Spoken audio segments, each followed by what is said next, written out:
பிரச்சனைகள் சவால்கள் இருந்துகிட்டே இருக்கும், எனக்கு விடாமல் வந்துக்கிட்டே இருக்குது, நான் என்ன தான் பண்ணுறது? வர்றது நல்லது. கோலியாத் வந்துட்டான்னு சொல்லிட்டு தாவீது அதை பார்த்து முறுமுறுக்க கிடையாது.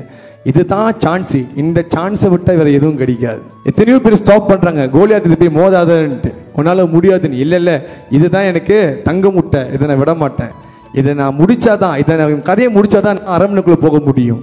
அரண்மனைக்குள்ளே இருக்குன்னு எனக்கு தெரியல, நான் பார்க்கணும்னு ஆசைப்படுறேன். He has this desire. அரண்மனைக்குள்ளே போய் பார்க்கணும்னு ஆசைப்பட்டான். ஆனால் ராஜா என்ன சொன்னான்? எவன் கோலியாத்தை சாகடிக்கிறானோ அவனுக்கு என் பொண்ணையே கட்டி கொடுக்குறேன்னு சொன்னான். இவன் எதிர்பார்த்தது ஒரு நாள் உள்ளுக்கு போய் எட்டி பார்த்துருங்க. ஏன்னா ஏன் திரும்ப அந்த கதை நடக்குது?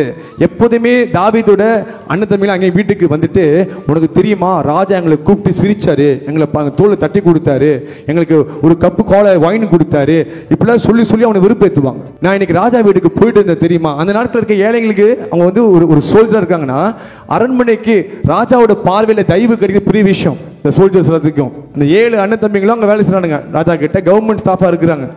அங்கே போயிட்டு போருக்கு போயிட்டு வருவாங்க. வீட்டுக்கு வந்துட்டு, ஏய் நீ ஒரு ஆடு மேய்க்கிறவன், உனக்குலாம் தெரியுமா நாங்கள் என்ன வேலை செய்கிறோன்னு சொல்லிட்டு, அப்படி அண்ணாடுக்கு விருப்பத்தை அவனுக்குள்ள ஒரு ஆசை. என்ன ஆசை தெரியுமா? ஒரு வாட்டியாவது இந்த அரண்மனைக்குள்ளே போயிட்டு நான் வந்துடணும். சில நேரத்தில் சில பேர் உங்களை விருப்பெடுத்தது நல்லதுக்காக தான். They create a godly desire within you. உங்களுக்குள்ள ஒரு தெய்வீக ஆசைகளை வாஞ்சைகளை உருவாக்குறாங்க. அங்கத்தான் அவனுக்கு ஒரு ஐடியா வருது, உள்ளுக்கு போனா எப்படி தான் இருக்கும்ட்டு. இப்ப அந்த நேரத்தை பார்த்து கோலியாத்து வரான். ஸோ அது வரைக்கும் தாவீது ஓகே. ஆனா கோலியாத்து கர்த்தர் பேரை தூஷணப்படுத்தி அவனுக்கு கோபம் வந்துருச்சு தாவீதுக்கு. ஓகே, இதோட போனஸ் என்னன்னா, ராஜா சொல்றான், எந்த மனுஷன் இந்த கோலியாத்தை சாய்க்கிறானோ அவனுக்கு என் பொண்ணை கட்டி கொடுக்குறேன்ட்டு. தாவீது விடுவானா? நான் ஒரு நாள் தான் போய் பார்க்கணும்னு ஆசைப்பட்டேன், நான் மருமகனா போறதுக்கே சான்ஸ் வந்திருக்குது. யோசிச்சு பாருங்க. ஆண்டு நினைச்சாரு, தாவீது நீ மருமகனா போற, நான் உன்னை ராஜாவா உட்கார வைக்க போறேன். சின்னதா ஸ்கேல் போட்டுட்டு இருக்கிறீங்க, கர்த்தர் ராஜ்யத்தை உங்க கையில கொடுக்கறதுக்கு இருக்கிறார். So understand. சில பேர் உங்களை ட்ரிகர் பண்ணுவாங்க, ப்ரூவ் பண்ணுவாங்க, வெறுப்பேற்றுவாங்க. பண்ணட்டும், அவங்க பண்ண கர்த்தர் உயர்த்திக்கிட்டே இருப்பார்.